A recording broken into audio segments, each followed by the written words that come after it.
회장님 안녕하십니까? 잘 지내셨습니까? 안녕하십니까? 반갑습니다. 네, 지난 한 달 좀 어떻게 지내셨습니까? 잘 건강하게 잘 지내고 있습니다. 지난번 온라인 저희 그 유튜브 하고 나서 주변 분들이 좀 보셨다고 하시더라고요. 예, 첫 방송이라서 그런지 많이 본 것 같습니다. 네, 오늘 저희 이제 그 1월, 2월에 그 ESG 이슈를 이제 저희가 찾아봤는데 특히나 저희 이제 1월, 2월 중에 ESG 이슈 중에 전 국민이 알게 된 이슈가 있습니다. 뭐냐면 뭐 요즘 한참 진행 중이지만 그 대통령 선거가 3월 9일 얼마 안 남았고 이 후보자들의 TV 토론에서 아리백을 아느냐라고 나왔고 그래서 뭐 아리백이 도대체 뭐냐 그래서 굳이 뭐 또 어떤 쪽에서는 아리백 굳이 우리가 알아야 되냐 뭐 이렇게 나왔는데 실제 기업들 입장에서는 매우 중요한 이 이슈가 아리백이기 때문에 이 아리백에 대한 현황과 과제에 대한 부분들을 오늘 우리 서진석 이노소셜랩 연구위원께서 준비를 해오셨습니다. 그래서 이 내용들을 가지고 발표를 하실 때 궁금하신 내용이 있으시면 보면서 채팅창에 질문을 올려주시면 저희가 이후에 답변을 좀 드리도록 하겠습니다. 네, 그러면 우리 서진석 이노소셜랩 연구위원님의 아리백 현황과 과제 주제에 대한 이슈 정리를 듣도록 하겠습니다. 네, 반갑습니다. 이번 달은 키워드를 아리백으로 설정을 했습니다. 저는 아리백에 대한 정의들이 많이 돌아다니고 있기 때문에요. 기업의 넷제로 관점에서 아리백을 어떻게 바라보고 기업에게는 어떤 과제가 있을 것인가 라는 관점에서 아리백을 말씀드려 보도록 하겠습니다. 우리나라 아리백 현황에 대해서 세 가지 질문을 통해서 한번 말씀드려 보고 싶은데요. 첫 번째 질문은 우리나라는 얼마나 가입했을까? 이미 뭐 많은 언론에서 나왔죠. 14개 기업입니다만은 대부분 2020년, 2021년도, 즉 최근에 가입하고 있습니다. 그러나 현재 이 가입 기업이 얼마냐라고 하는 것은 아직까지는 그다지 중요하지 않습니다. 우리가 두 번째 질문을 던져봐야 되는데요. 이 목표 연도를 어떻게 설정하고 있느냐라는 것입니다. 지금 글로벌 기업들은 2030년 이전으로 설정하고 있는 기업들이 70%가 넘습니다. 그러나 우리나라는 지금 14개 기업 평균으로 본다면 2041년 매우 늦습니다. 지금 유럽은 25년 그리고 북아메리카는 27년으로 되어 있는데요. 그것에 비해서도 10년 이상 늦습니다. 이 목표 수치를 어떻게 당길 것이냐라고 하는 것도 두 번째 중요한 이슈입니다. 그러면 세 번째 던져볼 질문들이요. 현재 그러면 우리나라는 이 재생에너지로 구매하는 전기의 비율이 과연 얼마나 되느냐라는 것인데요. 지금 영국은 95, 독일은 89, 상당히 많죠. 그러나 우리나라는 2.6%에 불과합니다. 지금 아리백에서 2050년까지 아리백을 달성하려고 한다면 2030년까지는 60% 정도를 조달해야 되는데요. 과연 이 60%를 우리가 8년 안에 조달할 수 있을 것인가 라고 하는 큰 과제를 안고 있습니다. 전반적으로 아직 가입 수준도 낮고 목표 연도는 멀고 지금 현재 수준은 매우 낮은 이런 과제를 안고 있는데요. 그러면 과연 이것이 우리나라 기업들이 이런 부분들에 대한 실천 의지가 부족하기 때문인 것인가 라는 점에 대해서는 우리가 아직은 이것에 대해서 단정할 수는 없습니다. 왜냐하면 아리백이 조사한 것으로 본다면 이런 진입장벽, 제도적 장벽을 가장 많이 호소하고 있는 나라가 바로 우리나라였습니다. 물론 이 조사는 우리나라가 2021년도에 아리백에 관련된 주요 이행수단을 마련했거든요. 그 이전이지만 아직 그 이행수단이 제대로 정착되어 있지 않기 때문에 지금 조사에도 이 앞순위에서 그다지 밀려나지는 않을 걸로 보여집니다. 즉 이런 문제를 해결하기 위해서는 제도적 문제, 기업의 참여, 발전사업자의 참여 등 다양한 이런 부분들이 필요한데요. 그러면 그것을 보기 위해서 대표적인 아리백 이행 수단이 무엇인지에 대해서 오늘은 두 가지만 먼저 알아보고자 합니다. 먼저는 전력 구매 계약입니다. PPA라고 하는 것인데요. 이것에 대해서 간단히 한번 알아보도록 하겠습니다. 지금 이 사진을 보시면요. 이 네덜란드 앞바다에 어마어마한 해상 풍력 단지가 건설되고 있는데요. 지금 지난해 7월부터 건설되기 시작해서 2023년 여름이면 완공될 예정입니다. 완공되면 1.5기가와트. 이 정도가 어느 정도냐면요. 우리나라 지난해 풍력 발전으로 전체 생산한 게 0.1기가와트거든요. 즉 우리나라 전체 풍력 발전의 15배입니다. 우리나라 풍력 발전은 해상, 육상 다 합친 겁니다. 그런데 한 해상 풍력 발전 단지가 그것보다 15배나 많다라는 것입니다. 이것을 건설한 회사는 스웨덴의 바텐폴입니다. 그런데요, 이 바스프라고 하는 회사가 여기에 49.5%의 이 프로젝트에 투자를 했어요. 이 바스프는 왜 투자했을까요? 단지 이것에 대한 어떤 리턴, 경제적 리턴이 아닙니다. 이를 통해서 바텐폴하고요, 직접적으로 재생에너지 구매 계약을 맺고자 하는 것입니다. 즉, 이 풍력 발전 단지에서 나오는 재생에너지를 장기적으로 안정된 가격으로 확보하여서 네덜란드에 있는 자신의 사업장만이 아니고요, 벨기에에 있는 유럽의 바스프의 가장 최대의 사업장이 벨기에에 있는데요. 이런 전반적인 내용까지 재생에너지로 조달을 하겠다라고 하는 계획을 세운 것입니다. 즉 이것은 바텐폴과 바스프 간의 이자 간의 직접적인 계약을 맺은 거거든요. 이것을 보통 직접 PPA라고 합니다. 그런데 전력 판매 사업자를 끼고 계약을 맺을 수가 있어요. 이자 간 계약을 2번 맺는 거죠. 전력 판매 사업자는 우리나라로 친다면 한전입니다. 그것이 제3자 PPA가 되겠죠. 이것을 합쳐서 PPA라고 하는데요. 이런 PPA 제도가 된다면 무엇이 좋을까요? 이것은 추가로 기존에 있던 재생에너지와 그거와 무관하게 추가로 더 많은 재생에너지를 만들어낼 수 있다라는 것입니다. 즉 민간 기업의 참여, 투자를 통해서 재생에너지의 순증 효과를 만들어낼 수 있고요. 민간 사업자들은 이런 재생에너지의 공급 가격을 안정된 형태로 장기간에 확보할 수 있다라고 하는 장점이 있습니다. 이런 부분들이 바텐폴만 그런 것은 아니고요. 바스프만 그런 것은 아니고 지금 유럽에서는 이 자료를 보시다시피 지금 매년 연간 순증이 58%에 이를 정도로 PPA가 급격하게 올라서고 있습니다. 그 중에 하나는 지금 현재 지난해 141건이 이루어졌는데 그 중에 90건, 즉 64%가 기업의 참여로 이루어지고 있거든요. 지금 스웨덴을 볼까요? 지금 전통적인 재생에너지의 강자인 영국, 독일만이 아니고요. 지금 스웨덴, 스페인 이런 쪽에서 늘어나고 있는데요. 지금 스웨덴에서 지난해 PPA 계약으로만 약 지금 40테라바이트, 39테라와이트 정도가 생성되게 됐는데요. 이것은 우리나라의 전체 재생에너지의 발전량의 80%나 차지하는 것을 단 한 가지 수단인 PPA로만 달성하고 있다는 걸 보여주고 있습니다.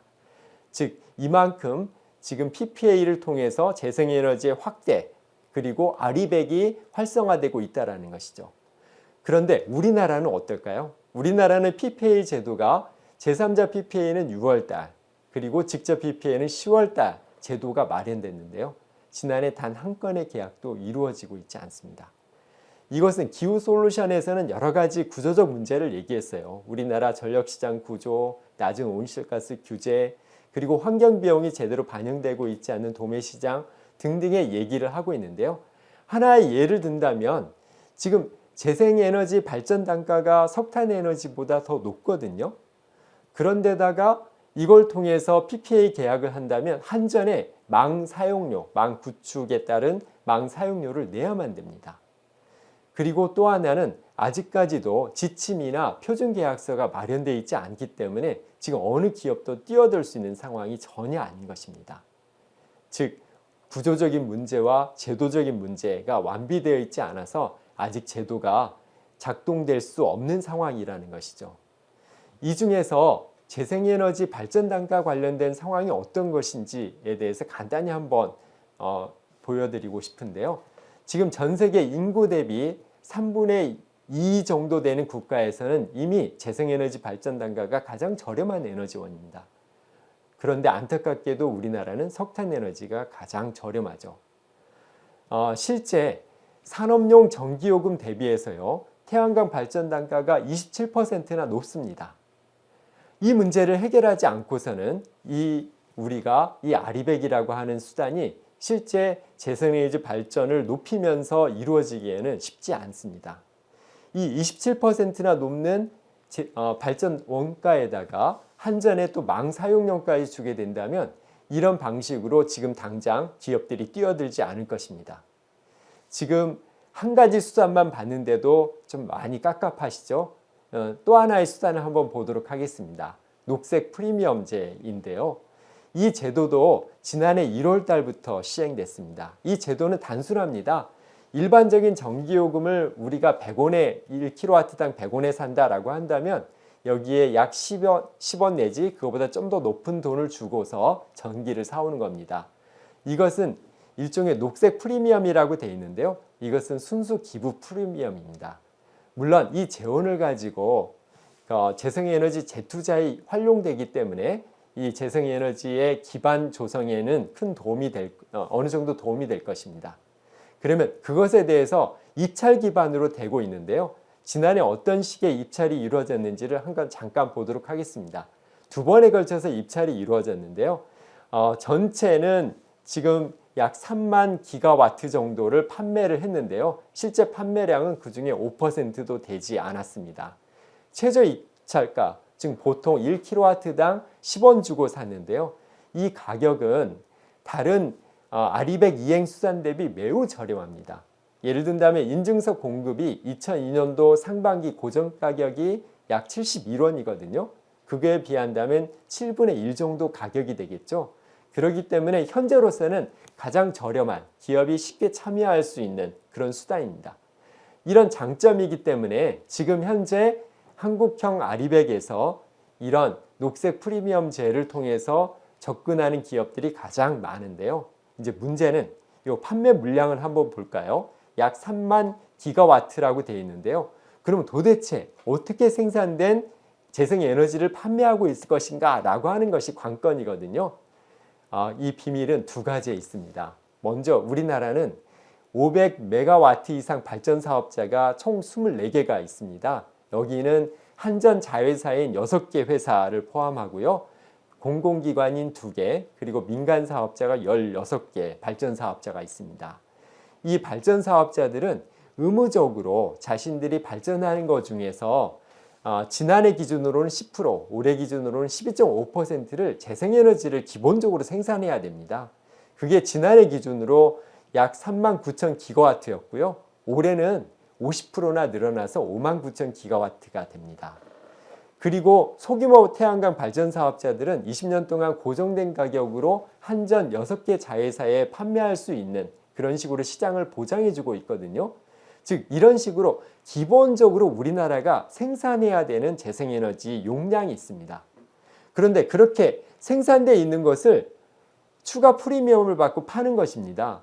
만약에 녹색 프리미엄 판매량이 이렇게 의무 공급량보다도 훨씬 더 높아진다면 재생에너지의 순증 효과가 높아지겠죠. 그러나 지금 현재는 안타깝게도 이렇게 의무 공급량보다도 훨씬 못 미치는 비중으로 녹색 프리미엄 판매량이 이루어지고 있습니다. 즉 이것은 의무 공급량을 다 소화한다 할지라도 재생에너지 순증 효과가 기부 효과 빼고는 없다라는 것입니다. 즉 그렇기 때문에 지금 녹색 프리미엄제는 온실가스 감축 인증에서 제외하고 있습니다. 제가 우리나라에서 지금 한국형 아리백이라고 하는 제도 두 가지를 말씀드렸는데요. 이것별로 장점과 한계가 있다는 것을 어느 정도 아실 것입니다. 그러면 한국형 아리백의 과제는 무엇일까라는 것에 대해서 한번 잠깐 말씀드려 보도록 하겠습니다. 지금 여기 표에서 보시는 것들이 한국형 아리백 제도들을 간단하게 나타낸 것입니다. 다 대부분 보면 지난해에 다 제도가 완성되었다라고 볼 수가 있겠고요. 제가 체크한 부분이 제가 좀 전에 말씀드린 내용들을 한 것입니다. 이것은 제가 아까 잠시 이 제도별로 우리나라의 재생에너지 발전 용량 순증 효과가 어떤 것인가 라는 것에 대해서 말씀드렸는데요. 이 자가발전이 가장 높고 그러나 이 자가발전은 전 세계적으로 3%밖에 되지 않습니다. 아리백 수준에서요. 그렇기 때문에 비중이 매우 낮습니다. 그리고 PPA, REC, 녹색 프리미엄 이렇게 이 순서로 순증 효과가 있는데요. 우리나라는 녹색 프리미엄이 가장 많습니다. 그리고 순증 효과가 자가발전 빼고 가장 높은 PPA는 이 계약 건수가 하나도 이루어지고 있지 않다는 것이죠.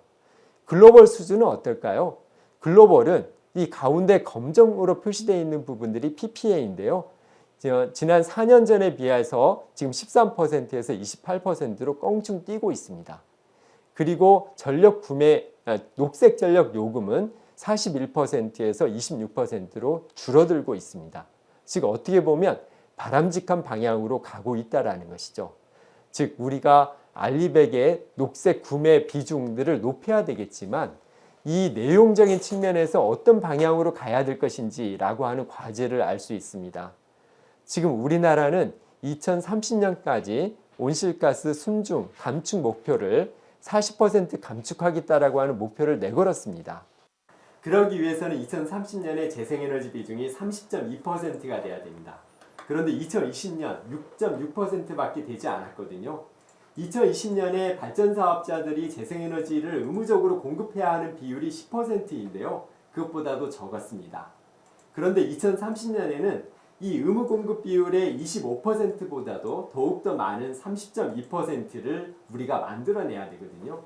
이렇게 하기 위해서는 양면 시장, 즉 발전사업자들이 재생에너지를 잘 발전할 수 있는 여건을 만들고 또 민간 사업자들, 즉 일반적인 기업들도 아리백을 통해서 이런 부분들에 기여할 수 있는 양면 시장이 활성화돼야 될 걸로 보여집니다.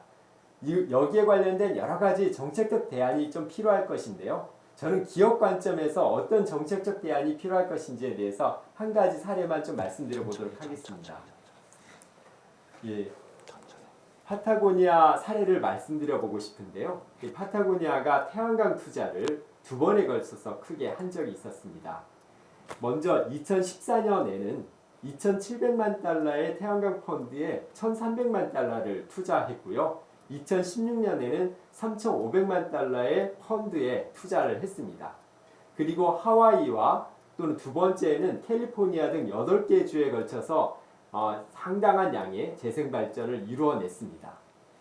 이런데 파타고니아가 왜 여기에 투자를 했을까라는 것입니다. 파타고니아는 바스프처럼 아리백을 달성하기 위한 이런 게 아닙니다. 이미 이 용량 자체는 파타고니아가 스스로 만들어내는 어떤 온실가스보다도 훨씬 더 많은 재생에너지를 생산하는 것입니다. 이 파타고니아가 이렇게 할 수 있었던 이유 중에 하나는 물론 미션 때문이기도 했지만요. 그 외에도 미국 정부에서 30% 세액 공제를 해주는 제도가 있었기 때문입니다. 미국은 2006년도부터 이런 제도를 만들었고요. 물론 단계적으로 줄어들고 있어서 지금 올해 같은 경우는 26%, 2024년에는 이 제도가 종료가 되게 됩니다. 그렇지만 이 표를 보시는 바와 같이 이걸 통해서 세금으로 보존해주고 있는 그 비중이 지난 과정에서 약 100배 정도로 늘어났습니다. 즉 이것은 그만큼 태양광 발전 투자에 있어서 민간 사업자들이 뛰어들 수 있는 여지를 어떤 세액 보전을 통해서 활성화시켰다라고 하는 것들을 볼 수 있습니다. 즉 우리나라는 재생에너지 발전 단가가 화석에너지 발전 단가보다 비싸기 때문에 다양한 방식으로 그 대규모 투자를 이끌어낼 수 있는 방안들이 모색돼야 될 걸로 보여지는데요. 기업 관점에서 어떤 방식의 유인 요인을 만들어낼 것인가라는 것이 과제라 할 수 있겠습니다. 그러면 우리가 아리백만이 문제가 될까요? 우리가 아리백 얘기를 하고 있지만 지금 우리 사회는 아리백에 대한 논의에 갇혀 있다라고 하는 것이 저 개인적으로는 매우 안타깝습니다. 그래서 맨 마지막 챕터에서는 이 아리백을 넘어선 문제에 대해서 한번 고민해 볼까 합니다. 전 세계적으로 전기 생산에서 만들어내는 온실가스의 비중은 27%입니다. 이 비중을 재생에너지로 전환시킨다라고 하는 것은 매우 중요한 과제이죠. 그리고 전기 소비 중에 우리나라 기준입니다. 산업 비중이 차지하고 있는 것이 55%입니다. 그래서 아리백이 대기업만이 아니라 모든 기업이 참여하게 된다면 커다란 의의가 있습니다. 그러나 이것만으로 넷제로를 달성하기에는 턱없이 부족합니다. 제가 한 기업의 사례를 한번 말씀드려 보도록 하겠습니다. 지금 덴마크의 에너지 회사입니다. 지금 웨르스테드인데요. 웨르스테드가 어떤 방식으로 에너지를 생산하고 있는, 그러니까 온실가스를 배출하고 있는지를 장표를 하나로 좀 본 것입니다. 약간 좀 어렵지만 스콥 1, 2, 3 얘기를 해보도록 하겠습니다. 스콥 1은요. 그 기업의 통제 범위 안에서 발생하고 있는 온실가스고요. 스콥 2는 그 기업이 구매한 전기나 열을 생산하는 과정에서 만들어지는 온실가스입니다. 즉 이렇게 본다면 우리가 아리백을 통해서 건드리고 있는 부분들은 바로 이 스콥 2입니다. 그리고 스콥 3는 공급망이나 소비 단계에서 발생하고 있는 것인데요. 이 웨르스테드는 스콥 2에서 발생하고 있는 양이 0.3%에 불과합니다. 대부분이 공급망, 소비 단계에서 일어나고 있다는 걸 알 수 있습니다. 웨르스테드는 이런 자신이 사오고 있는 전기를 재생에너지로 전환하고 있거든요. 그것을 반영한 온실가스 배출을 한번 봐보도록 하겠습니다. 장표가 하나 사라졌는데요. 이것이 4,000톤으로 줄었습니다. 즉 스콥2가 4,000톤으로 줄어들었는데요. 여기에는 즉 0.3%가 줄어든 것입니다. 결국 우리가 그렇게 본다면은 지금 이 아리백을 통해서 우리가 줄이고 있는 것 외에 이 스콥 3에서 어떤 부분들을 줄일 것이냐라는 것에 대해서 상당한 관심을 가져야 됩니다. 지금 그 CDP에서는 지금 공급망에서 벌어지고 있는 온실가스를 어떻게 줄일 것이냐라는 것에 대해서 상당한 관심의 축이 이동하고 있는데요. 지금 공급망에서 발생되고 있는 것은 제가 앞에서 말씀드린 스콥 1과 2를 합친 것보다 11.4배나 높다라는 것입니다. 즉 아리백을 다 달성한다 할지라도 11.4배 곱하기 상당 부분들이 아직 여전히 해결되고 있지 않다라는 것입니다. 지금 우리나라 여러 가지 기사 정보를 보면 약간 안타까운 게 하나 있습니다. 즉 여러 글로벌 기업들이 지금 아리백을 하면서 우리나라 공급망에게 아리백을 해야 된다라고 하면서 이 아리백이 새로운 무역 장벽이 되고 있다라고 얘기하고 있는데요. 이 말은 좀 부족한 말입니다. 이 기업들이 아리백을 하고 있기 때문에 우리나라 공급망에게 아리백을 요구하는 게 아닙니다. 이 얘기는 좀 더 정확하게 얘기한다면 이 기업들은 SBTI에 가입되어 있기 때문에 우리나라 공급망에게 아리백을 요구하는 겁니다.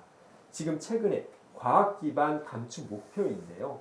이 과학기반 감축 목표는 스콥 1, 2만이 아니라 스콥 3까지 지금 이 범위를 확대해서 이 문제를 해결하려고 노력을 하고 있고요. 최근 기업의 이 온실가스 감축의 원칙 표준을 냈는데요. 그 표준의 가장 핵심은 공급망에서의 온실가스 감축을 어떻게 줄일 것이냐라는 것입니다. 그래서 이 앞에 있는 기업들이 이 SBTI에 가입되어 있기 때문에 우리나라의 공급망에 대해서 아리백 가입을 요구하는 것입니다. 그래서 이것을 정확하게 얘기한다면요. 이렇게 얘기해야 됩니다. SBTI에 가입되어 있는 글로벌 기업들이 공급망의 온실가스 감축에 대한 노력에 나서고 있기 때문에 우리나라 기업들도 자신의 범위 내에서 만들어내는 온실가스 감축만이 아니라요. 공급망에 대한 온실가스 감축 노력을 해야 되기 때문에 아리백 가입을 넘어서 SBTI 가입에 적극적으로 나서야 된다라고 하는 것이 정확한 해석입니다. 즉 우리나라는 아직 얼마 전에 물론 아리백만이라도 우리나라의 사회적 이슈가 되어서 저는 개인적으로 반갑습니다. 그렇지만 아리백은 넷제로의 극히 일부분이고요.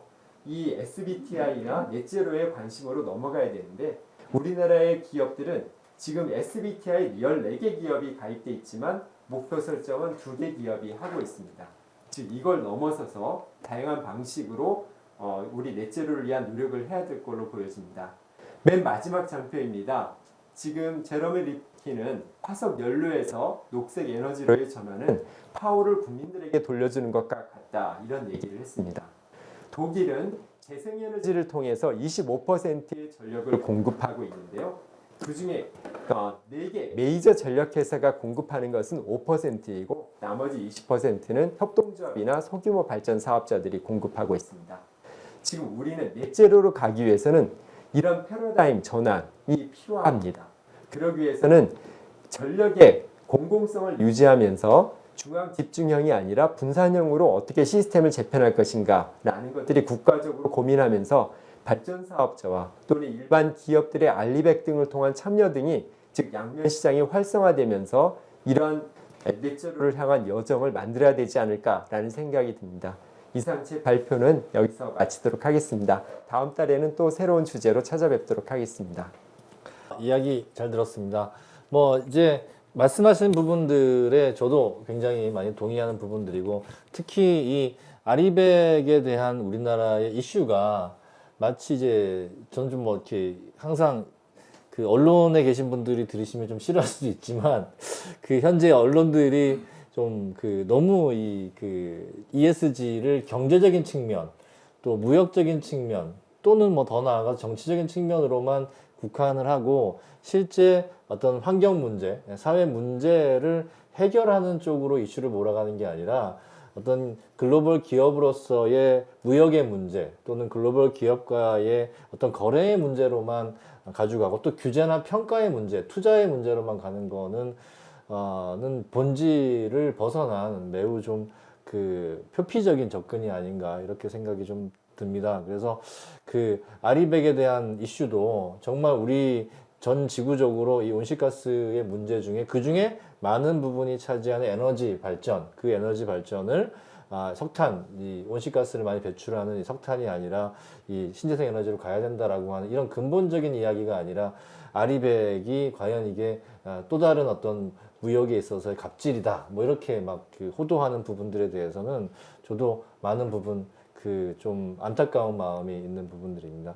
위원님, 그 지금 쭉 말씀을 해주셨는데요. 그래서 이 아리백이라고 하는 부분들을 이 위원님께서 보시기에는 우리나라 기업들이 앞으로 좀 어떤 순서를 가지고 접근하면 좋을까? 저희 이 방송이 더더군다나 이제 ESG 실무자들을 위한 방송이기 때문에, 윗분이 아리백 뭐 우리 딴 해야 되는 거 아니야? 라고 하면 좀 어떤 순서를 가지고 좀 준비하면 좋을까요? 물론 이제 이후에 장병현 대표님께 넷제로에 대한 것들도 여쭤보겠지만, 만약에 윗분이 아리백 어떻게 좀 해야 돼? 라고 하면 어떤 순서로 좀 준비할 프로세스를 거치면 좋을까요? 현재 아리백을 가입한다 할지라도 우리나라는 이행수단이 제한되어 있기 때문에 네. 당장 높은 목표를 가지고 실천하기는 어려운 게 사실입니다. 그런데 지난해 이 녹색 프리미엄제 입찰을 했을 때, 1차 입찰을 했을 때 아리백에 가입한 기업들이 다 참여했거든요. 네. 이것은 그만큼 아리백에 가입하고 선언했다라는 것은 행동 변화를 이끌어내는데 1차적으로 중요하다라는 얘기입니다. 네. 그래서 현재 우리가 2030년, 2040년, 2050년까지의 계획을 60%, 90%, 100%까지 제시를 해야 되는데요. 네네. 이것이 가이드라인인데, 그것에 대한 이행 수단이나 방법론이 없다 해서 아리백 가입을 주저하기보다도 예. 지금 현재 빠르게 에너지 시장은 재편될 걸로 예상되고 있거든요. 네. 그래서 어떤 의지가 있다라고 한다면 먼저 가입을 하고 선언하고, 네. 이런 부분들에 대해서 아까 녹색 프리미엄제가 많은 한계가 있지만 거기서부터 참여해 가면서 차근차근 해나가는 게 일단 중요하다라고 생각이 예. 들고요. 그 다음에 또 하나, 아리백만이 중요한 게 아니다라는 네, 것입니다. 즉 현재 여러 가지 언론들이 보면 이 아리백을 얘기할 때 가장 좀 중요한 것은 오히려 넷제로이거든요. 네네. 그런 측면에서 넷제로에 대한 전체 플랜 중에서 아리백을 어떻게 바라볼 것인가 라고 본다면, 그렇죠. 우리는 일단 아리백이 아니면 다른 방식으로 먼저 넷제로를 위한 이행 계획을 내겠다라는 식으로 접근할 수 있다라고 생각합니다. 네네. 맞는 말씀입니다. 그래서 오늘 준비한 게 이제 넷제로에 대한 부분이고, 실제 지금 우리나라에서는 뭐 ESG가 투자 평가 쪽에서 막 이슈가 일어나서 지금 뭐 그런 쪽으로 접근하고 있지만, 글로벌하게 보면 ESG라고 하는 것보다는 오히려 지속 가능성이라고 하는 것에 더 초점이 맞춰져 있고, 그 중에 환경 영역에서의 단 하나의 주제를 꼽으라고 하면 뭐 이런지아를 막론하고 그 온실가스 문제를 어떻게 해결할 것이냐, 그 다음에 이제 사회로 본다면 인권 문제를 어떻게 해결할 것이냐, 이렇게 두 가지로 나눌 수 있는데, 그래서 잠시 후에 오늘 넷제로에 대한 설명해 주실 분을 모셨습니다.